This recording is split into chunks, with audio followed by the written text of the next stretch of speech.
Excuse me, I've got just a quick question. This dreaded double Q, as I call it, is one of the biggest killers to productivity when it comes to most anyone's workday. The issue of quick questions becomes magnified when someone is working from home. While you might think that the separation of not being together in a physical office would reduce these kinds of things, I've found the opposite to be true. Largely because team members don't know what their home-based counterparts are doing, and they rarely hesitate to interrupt them at all with a quick question. We need to avoid this situation. Quick questions force you to switch away from whatever you're working on to answer the question and then switch back. Do this enough and pretty soon your whole day is just putting out small fires but never getting any real work done. We've already talked about establishing some expectations for email and instant messages. But there are a few additional things that home-based workers can do to deal with the dreaded double Q. First, establish a consistent one-to-one meeting schedule. This means that you and your supervisor, or if you are the supervisor, you and those you manage, have a weekly recurring time scheduled where you meet with each other.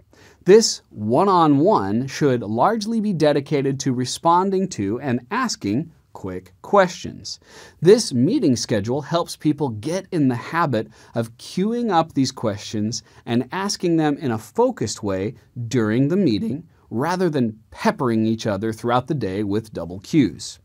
Will this get rid of all the questions? Of course not. But what it does do is creates a stopping point in your mind and the mind of your coworkers. When a quick question comes to mind that you want to ask them, you want to think, can this wait until our scheduled one-to-one meeting? In fact, if someone interrupts you in the day with a quick question, the first thing I would suggest you ask is, can this wait until our scheduled one-to-one meeting? If the answer is no, and the question truly is an emergency, well, then you're going to need to respond to it.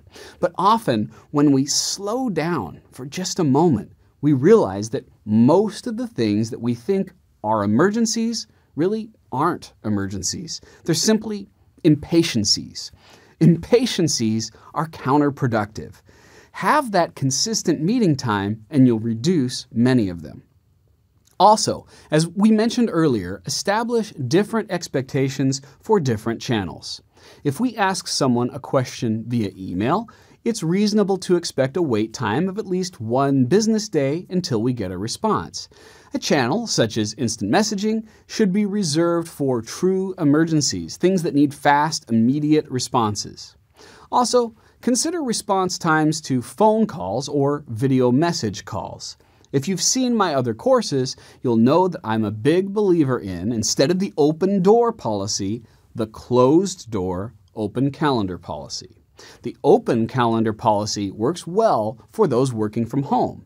Rather than leaving yourself open to constantly being interrupted at any time via phone call, it's better to have a reserved, open amount of time on your calendar when your coworkers can schedule themselves in for brief conversations. This greatly reduces interruptions, and your coworkers, rather than playing phone tag, can simply open up your shared calendar online and schedule themselves in for a quick phone call. Then you know, and they know, when you're going to meet and discuss a specific issue outside of your normal one-to-one meeting schedule. This allows you both to give that conversation 100% of your attention. In the end, responding to quick questions is about respect and boundaries. By establishing boundaries with your coworkers, you'll deal with issues in a timely manner and be better able to maintain focus.